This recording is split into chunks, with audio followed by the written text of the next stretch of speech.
Oi, oi, tudo bem? Aqui é a Lili do Passeio Sem Cursinho e esse é o primeiro vídeo da Maratona ETEC.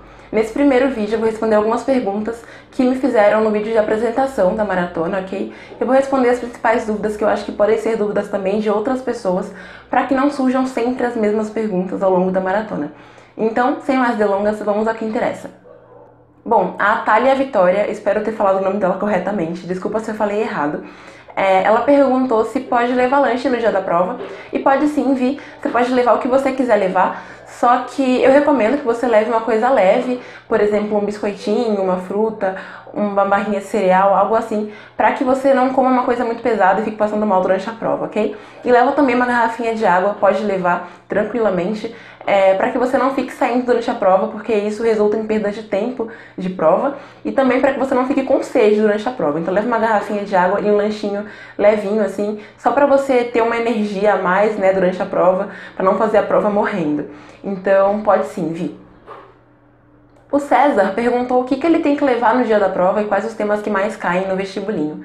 Então, César, ao longo da maratona eu vou falar um pouquinho sobre os temas que mais caem, então não se preocupa muito com isso, tá? E você tem que levar basicamente seu documento de identidade com foto, por favor. Tem que ser documento com foto, não pode ser documento da mãe, do pai, do avô, do cachorro, de ninguém. Tem que ser o seu documento de identidade com foto e os materiais para fazer a prova. No caso, caneta azul ou preta, lápis, borracha, eles recomendam que leve régua também. Eu não precisei usar régua quando eu fiz a prova, mas é bom levar, né, já que recomendam isso. A comprovação de inscrição não precisa levar nem o número de inscrição, mas eu gosto de levar sempre esses documentos em qualquer prova que eu faça, qualquer vestibular eu sempre levo. Então se quiser levar também, pode levar, apesar de não ser necessário. A Daisy Souza mandou um comentário muito fofo, muito obrigada Daisy, e falou que a dúvida dela é sobre história.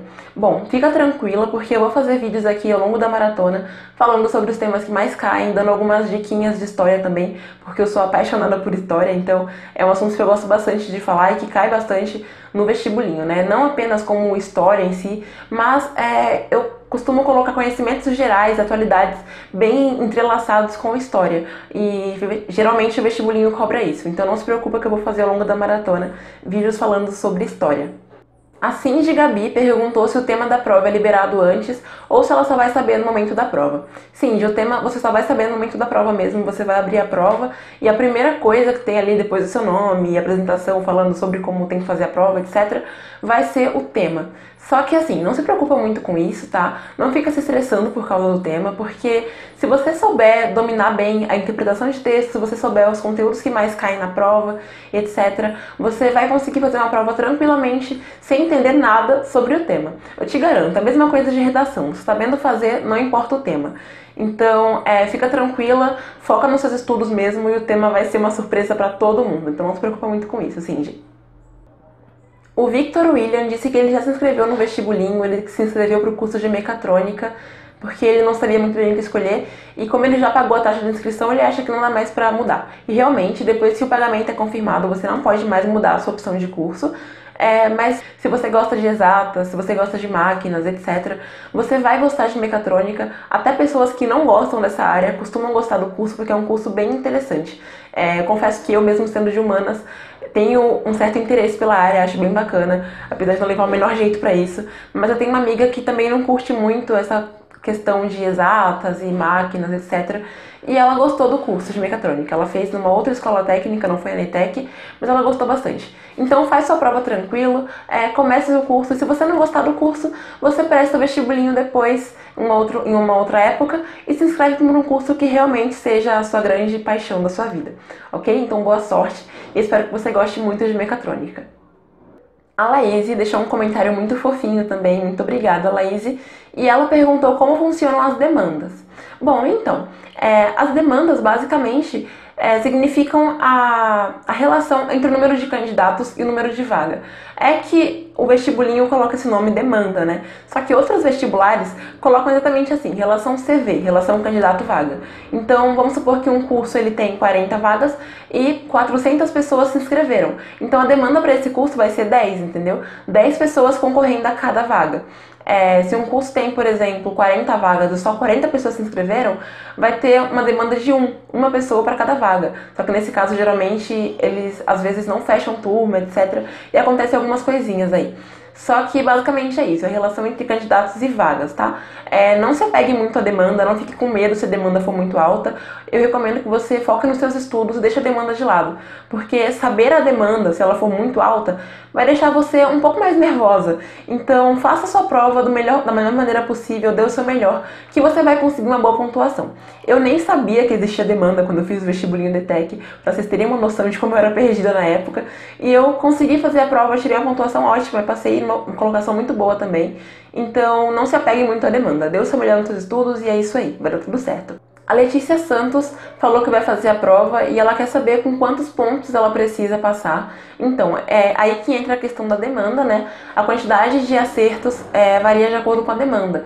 Então, assim, se a demanda do seu curso for muito baixa, tipo menos que 5, você não precisa acertar muitas questões, acerta umas 25 a 30 por aí que você consegue passar. Agora, uma demanda de 5 a 10... tenta acertar um pouquinho mais de 30 questões, né? Pra garantir que você vai passar mesmo, principalmente passar na primeira chamada, pra não ficar com aquele sufoco de ter que ir na ETEC, saber se passou ou não, pra você já sair da lista de chamada e você já ver seu nominho ali. E no caso de demandas mais altas, eu recomendo que você estude mais para tentar acertar um número maior de questões, né? Geralmente acima de 35 questões. Então, um curso com uma demanda 20, por exemplo, ele vai exigir mais de você. Só que não fique se assustando por causa da demanda, como eu já falei na pergunta anterior.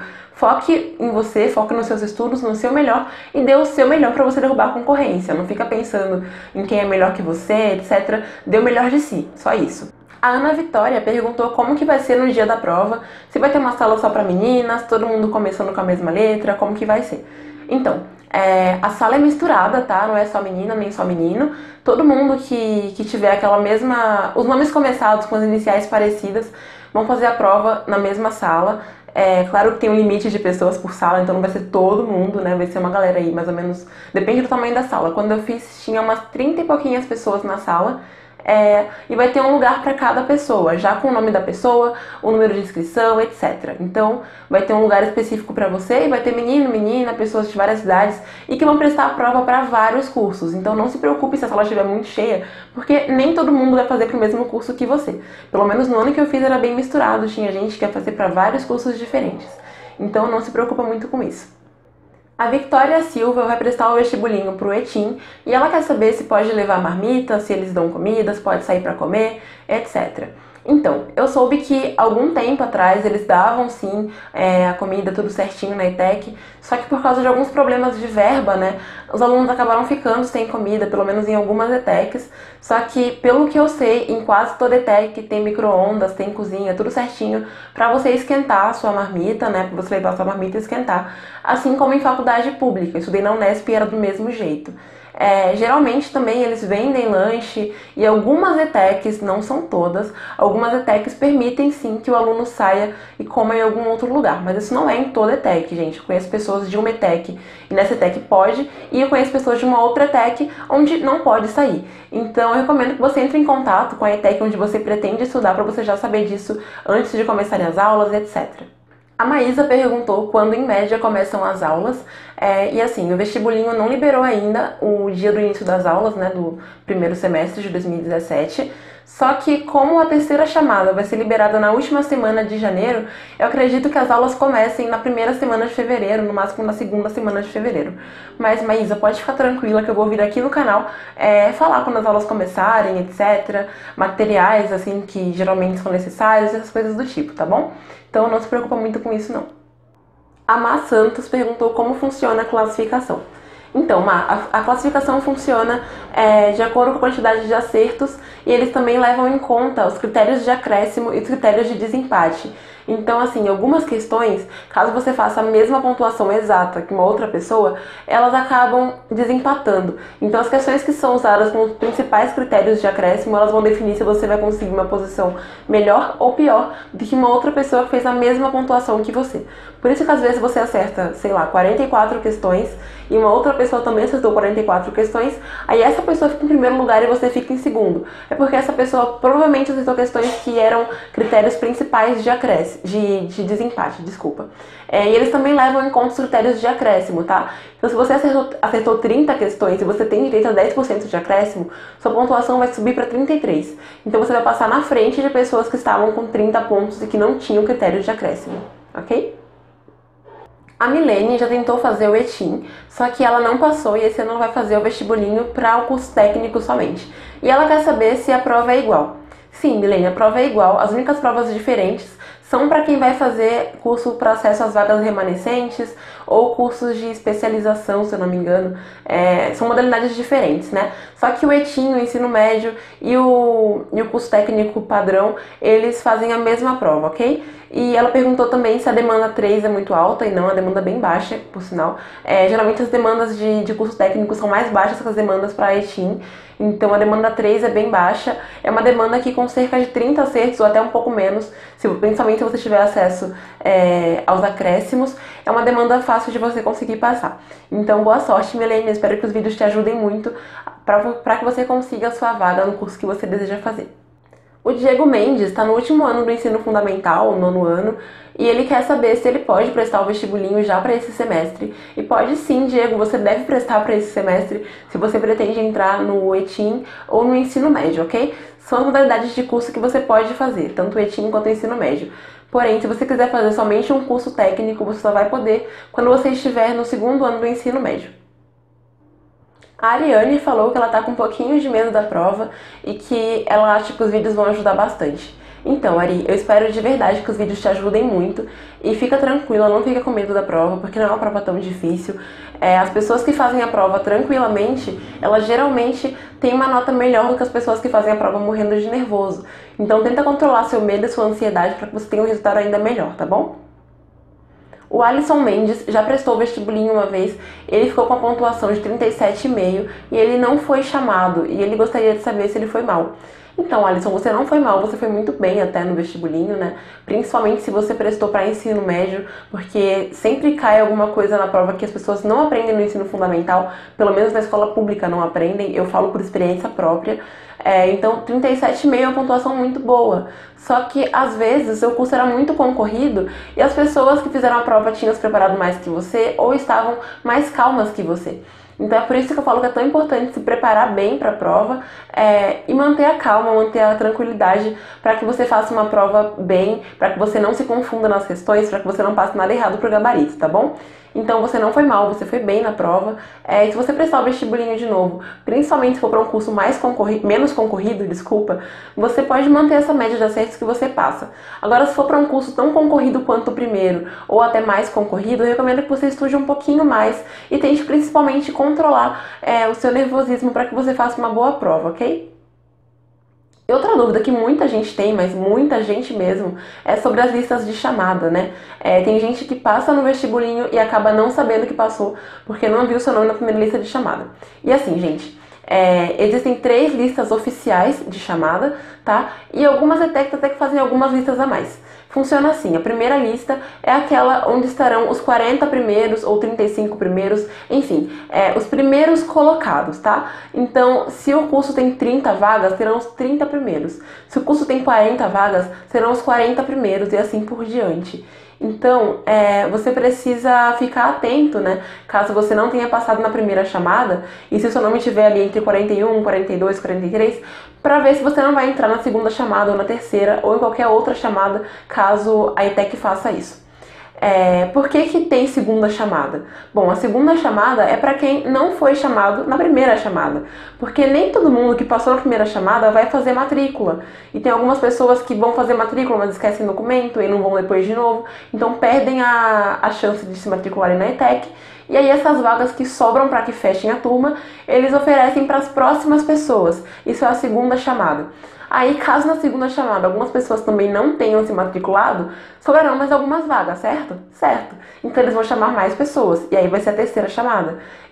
Geralmente dá pra fechar a turma na terceira chamada, mas eu já vi casos de cursos que o pessoal não fazia matrícula ou que já tinha começado as aulas, primeiro dia de aula por aí, e o pessoal cancelava a matrícula, né? Então eles acabavam chamando ainda mais pessoas, aí tinha a quarta chamada.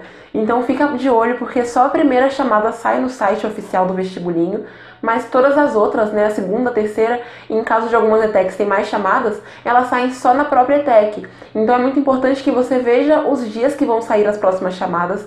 Eu fiz um post no Passei Sem Cursinho falando sobre isso, eu fiz um vídeo aqui no canal também.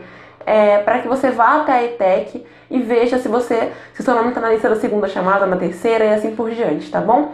Então, essas foram as principais dúvidas que surgiram. Eu vou responder todas por escrito, porque surgiram algumas outras dúvidas e alguns comentários agradecendo pela maratona e me elogiando também. Então, muito obrigada por acompanharem o canal, muito obrigada a todo mundo que deixou perguntas, muito obrigada a quem está se inscrevendo no canal também. Fico muito feliz de verdade de poder ajudar vocês, mesmo com essa minha língua presa e falando estranho, vocês conseguem assimilar o que eu falo aqui. Isso é muito importante pra mim. Então, se você gostou desse vídeo, deixa aquele gostei, que é super importante para a divulgação do canal, para que mais pessoas conheçam o Passeio Sem Cursinho e passem também no curso dos sonhos, né? E se você não se inscreveu no canal ainda, para de perder tempo e se inscreve para você sempre receber os vídeos em primeira mão e não perder nenhuma novidade. Então era isso, um super beijo, até o próximo vídeo e fica aí de olho na Maratona ETEC, que vai ter bastante coisa legal. Tchauzinho!